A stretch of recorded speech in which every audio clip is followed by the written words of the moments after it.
In our last Genuine Voices conversation, John, I've never seen you so joyful towards the end. You were, weren't you? Yes. Yes, it is.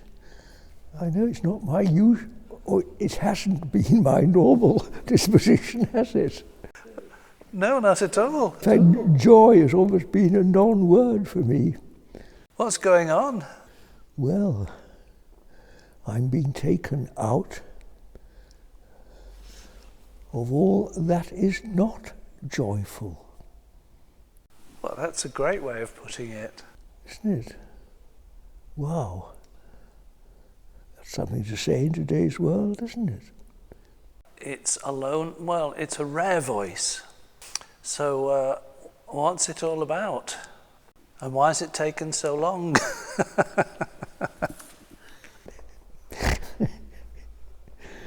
Well, it's really the supreme blessing of life, which we call dying, death, which far from being the great misfortune is the very opposite. Now then, I better qualify it a bit at this point before I get shot down for saying this, because it's not everyone's experience. And I count myself the most blessed of men that it is for me. I count my blessings that I started to meditate 60 years ago, and before that, at my school, I had 10 years of really compulsory chapel attendance and scripture lessons. So I was very well grounded in the Christian faith, rather unwillingly, as it was for most of us boys, but there was no choice about it. But looking back, I've no doubt it was the most valuable part of my education that I've never regretted. And then a few years after I left school, I started to meditate, and I practiced that all my life since. And I've been a fairly quiet searcher for, I didn't really call it truth. I think I remember in one of my first books, I described it as for love and freedom were the two things I wanted in life. And they've stayed pretty much constant throughout my life, particularly love. I think love's really taken over from all else.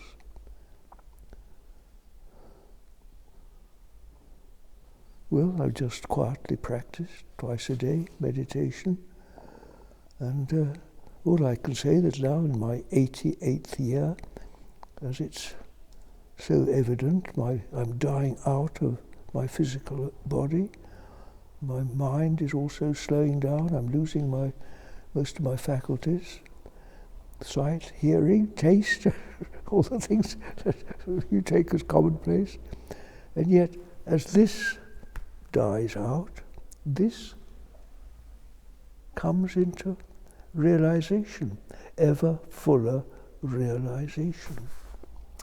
And one of the features of this is joy, amazingly.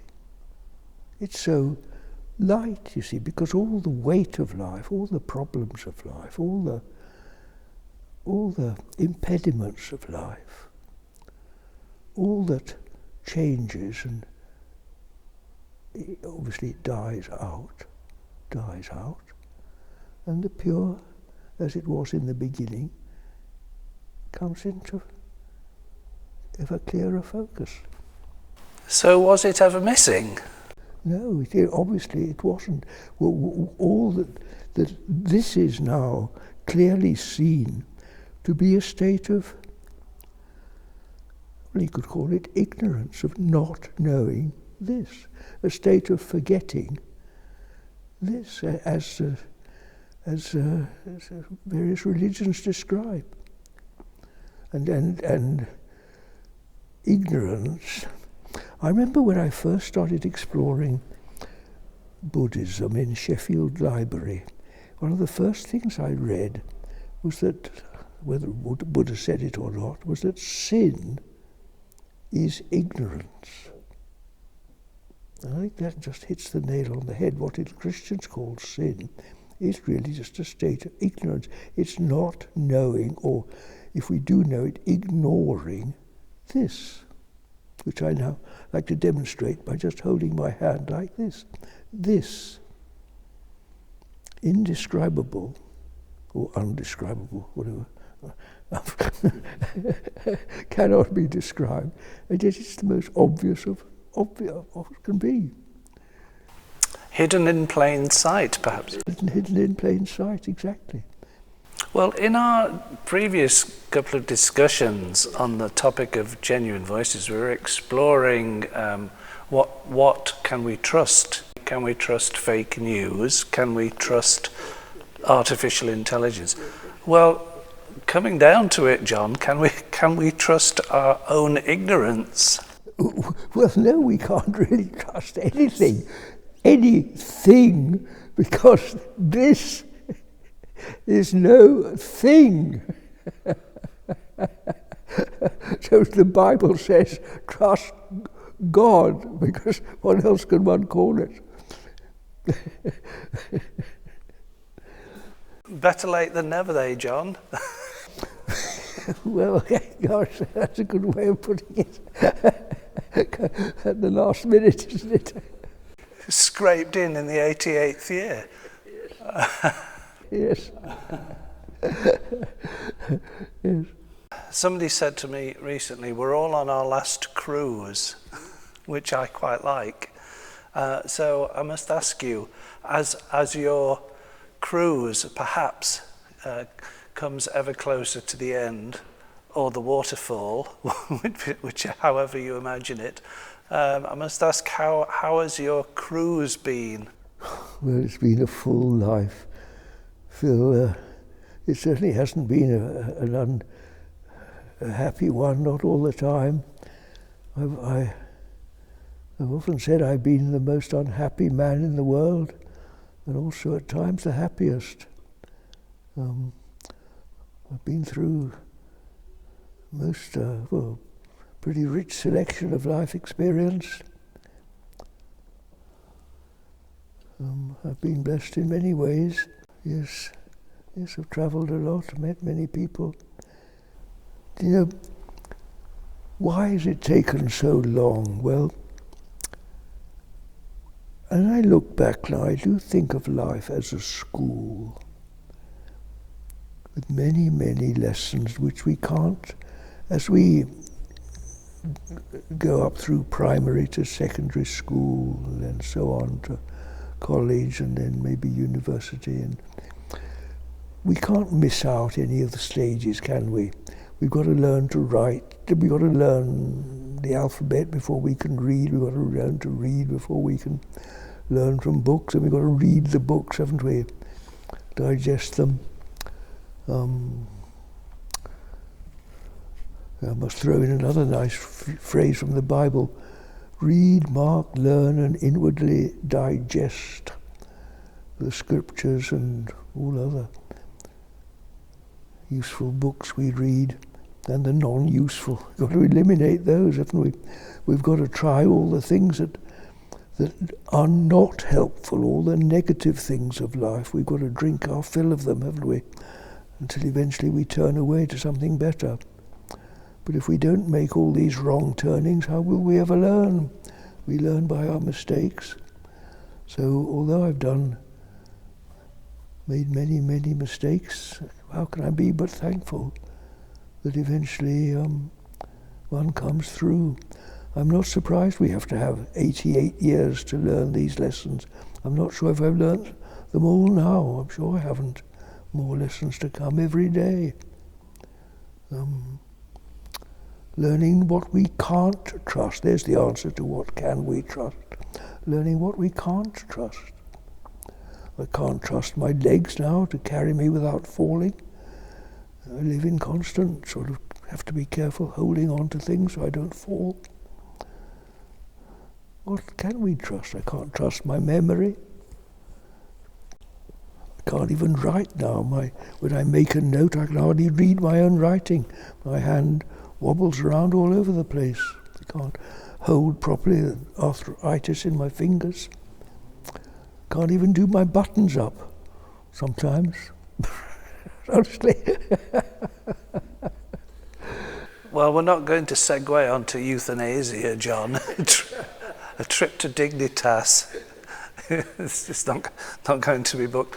How certain are you of what's beyond death, physical death? Oh, absolutely, 100%.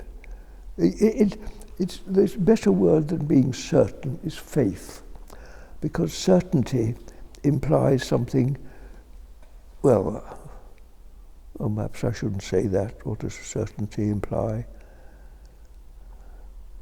I think I would rather use the word faith. Faith implies something beyond human ability, doesn't it? Beyond human concepts.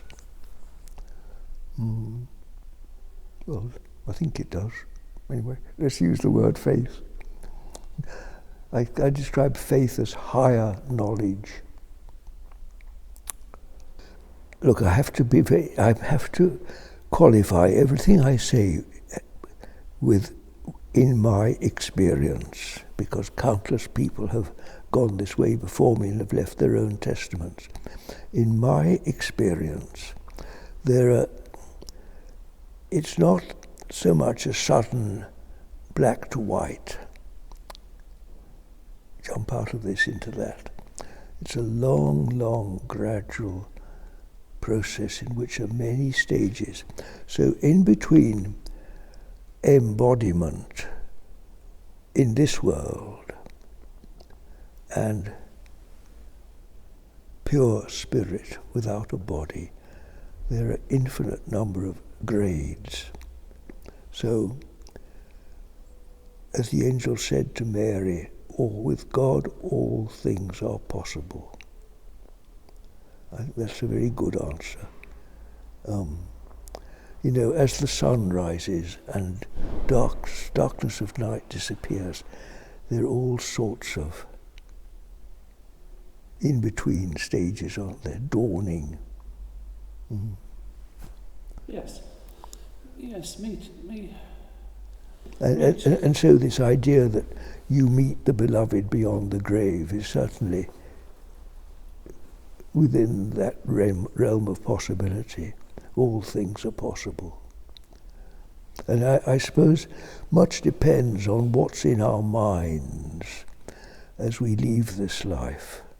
If our mind is clear, if we've left our thoughts and imaginings behind, no doubt that helps a pure experience. But if we're carrying hopes and fears with us, probably that they will be encountered in some degree. Yeah, I would share your experiential understanding of death and resurrection. By the time I got to the end of my Camino, when I walked into Santiago, I just about dispensed with the Christian dogma of physical resurrection in the afterlife. I thought to myself, well, that's fanciful and not necessary in terms of theology, but also who wants to be stuck in the same Phil or John? I can't think of anything more miserable, frankly. No, precisely. Yes, I know. Yes, exactly. Yes. I remember as a child saying to my mother, well, how can there be room for all the people in heaven? But of course now I see that the numbers of this world are all really just drops of the one ocean, and of course they all go back into the unity of all the little sparklets of light we experience are all part of the sun, aren't they? The great big light, the one light.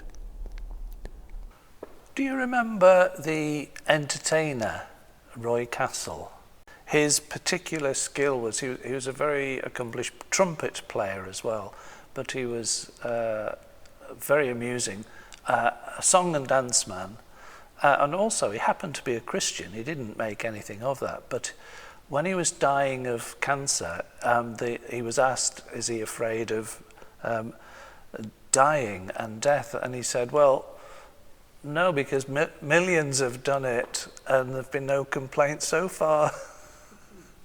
So, have you got any reservations about death? I think I'd be rather foolish to. I can't identify any particular reservation, Phil, but there's something awesome, A-W-E, awesome about the process of moving on, isn't there?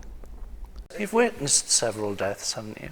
The only safety is humility, which I do 100% agree with that, endorse that. And,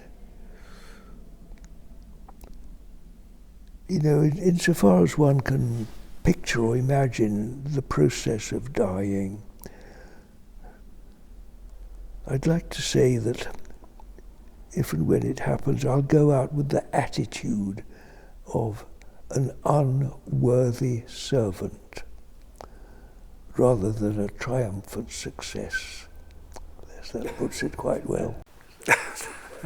That's very John.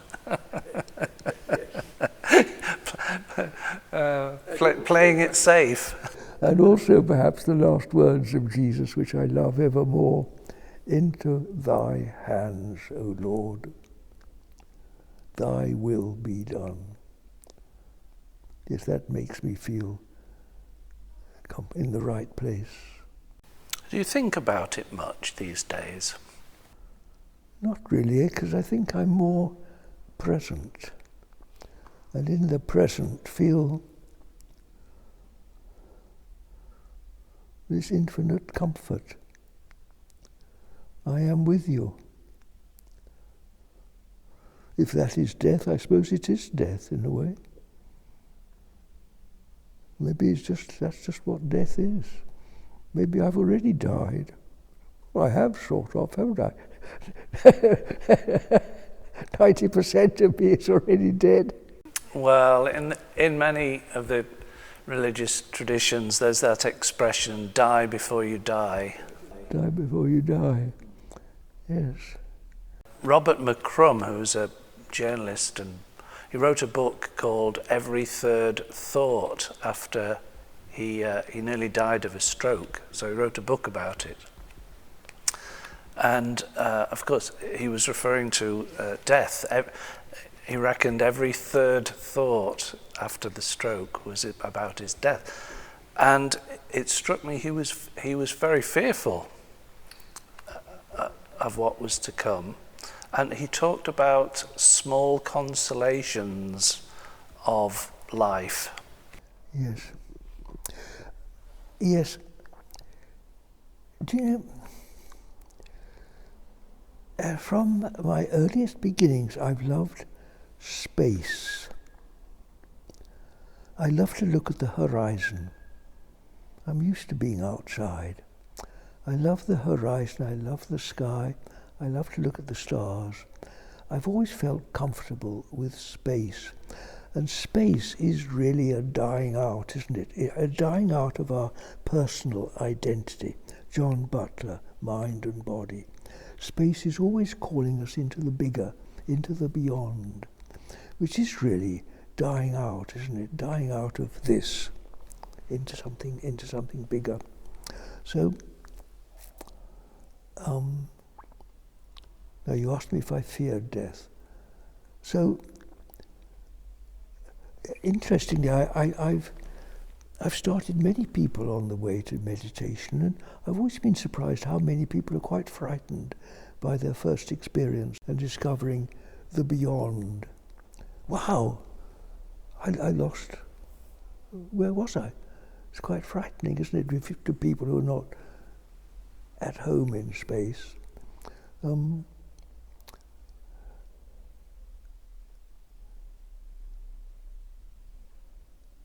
Yes, so I'm not generally a fearful man of great things.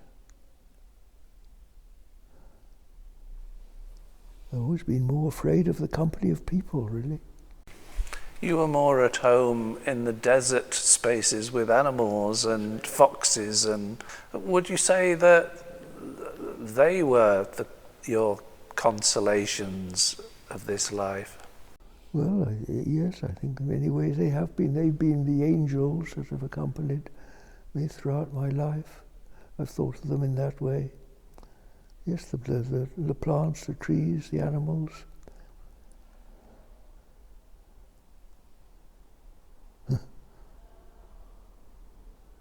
It's one of our last videos was what is not angelic. Yes, the elements, the pure things, without an ego. Yeah. You will have spotted today, it's new releases on Spotify today, as you know, and you've got a new album out today. Yes, you're on Spotify. I've forgotten what the title is of this one. Someone sent me a link to my channel. I hadn't looked at it for ages. I hadn't realised what a lot's there. Wow. Yeah, thanks to Chris in Baku and Archie in this country. I've been in contact a lot with them this week. There's a lot goes on in the background. I'm amazed. I don't know half of what goes on. Wow. When Jesus was asked about fear, he gave a wonderful answer. I can't quote it exactly, but he referred to the ego. Fear him. Yes, that's the one to fear. The me. This me that, this shadow self that accompanies us throughout life and can so easily drag us down into the pit of outer darkness, absence of light. My word, that's the one to fear. Now, John, I've got a new rule for this conversation. One stroke and you're out. What's this, a sin word? Oh! You're out. No S word in today's conversation. I'm not sure that that's possible. Yes. There's another album out today, as well as yours. David Byrne from Talking Heads has got a new album out today, and I've listened to a bit of it, and it's great. One of the songs is called "When We Are Singing," and in it he sings, "We've got 1 foot in the pearly gates and 1 foot in the flames," and I thought that was very appropriate for our topic today. So where are your feet placed these days, John? And one foot outside the pearly gates and one in the flames. Well, of course, you don't take your feet with you. Your feet are creatures of this world. They go back to dust, back to the grave. They remain on Mother Earth. Well, it is this sort of, as we were saying, there are all grades of possibility, and people talk going through the pearly gates. Well, there are all sorts of figures of speech that various poets and thinkers have come up with to describe the process. Well, if they're helpful to some, if not. It's entirely obvious to me now that the greatest of works happen after death. We are more effective after death. I think that's why Jesus himself I don't know that I can't think of anything he says actually describes this, but you see, if you think of our worldly life as limits, which it is, limited in time and space, to move into the unlimited realm, that's why, saints, even if they do perform one or two miracles in this life, they're usually characterized by the miracles that happen after they die, because their influence then is infinite. We really are, it's a process of coming out of prison. This is the prison. It's so difficult for us to realize that this sort of much vaunted earthly life is actually imprisonment. It's restriction, it's limitation from birth to death. We are infinite, born into.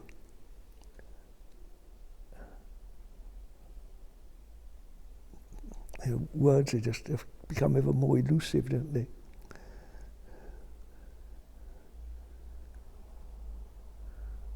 How can one? Of course, everyone rejoices at birth, don't we? And grieves at death. It should be the other way round, really. Although, how can one not rejoice at birth? New life. But I suppose as we progress through life, it becomes ever more obvious that the freshness, the beauty of youth declines, doesn't it? And ends up this decrepit old wreck on his last legs. So that the next stage becomes ever more welcome. And yes, it seems very obvious that whatever influence we've had in this life, presumably if it's good influence, this sort of influence, it's even more so when the last shreds of restriction die out. So wait and see what happens when the old man's gone. You never know. Do you want a plaque, John? God knows. Mr. Nothing. Mr. Nothing is not a bad one. I like that. Mr. Nothing. Yes. Well, we're all on our last cruise, and our boat gets ever more rickety. And perhaps the best thing that can happen is, I've just thought of this, we sink into the ocean of love. There you go. It's as good a way as any. Somebody did ask me the other day about reincarnation. Well, I've never really known how to sort of face that, but I just think of nature, how nature recycles over and over again, and I suppose if people that do not consider spiritual life in this life, what happens to them? And they carry their denial with them beyond the grave. Well, maybe they're some are probably recycled and who aren't. I mean, you have to take the exam again in terms of education. God knows, I don't have an answer to it, but again, all things seem possible, don't they? Some of us are obviously more prepared than others by fate or good, for one reason or another. We seem to have picked up the good influences in this life, and other people haven't. Well, assuredly, I like to think of whatever this is, it has an attraction. There's a sort of a magnetism to it. If you talk about love there's a great big love up in the sky. This. And there's a little magnet of love called my love down here. And this great big love up in the sky, this great big magnet is pulling. So we talk of God calling us, don't we? I like to think of it as gravity in reverse. We think of gravity coming down, but actually there's a opposite gravity of whatever heaven is, heaven calling us home. Well, some respond more than others, don't they, and in greater degree. Perhaps that's enough said. And just concluding, John, you started off referring to you, on your cruise of life, you were always in search of love and freedom. Yes. Love of what and freedom from what? Well, of course. Well, it's not so easy to say, is it? At the time, of course, it's love of a woman. It's funny how even that changes. It's not consistent, is it? Or is it? To some degree it is. Isn't it difficult to say anything authoritatively? Whatever we say is wobbly, isn't it? No wonder I don't trust thoughts, still less trust my tongue. What can one say that's true? Love and freedom. And of course, one's whole concept of what is love, what is freedom, expands through life. How could I have talked like this when I was first reading my first cowboy stories as a boy, and that was my ideal of freedom. A horse on the wide open spaces on the prairie, but and it is that it's just infinitely expanded. Infinitely expanded, expanded, expanded. And love which was specifically for her, or for my rabbit, or for my horse, my farm, gradually expanded, include the world. Now it includes the whole cosmos. What is not loved? We even dare to say love is God, isn't it? That this. Rather, I think love is the first, is the power of this. This is how this manifests, isn't it? The effect of this is love. All embracing, all accepting, totally unjudgmental, totally this drawing power, this magnetism. Come, my beloved, come home. This is the call. And we all respond to this in our different ways as we're able. If not today, who knows, tomorrow, or next year, or when we're ready.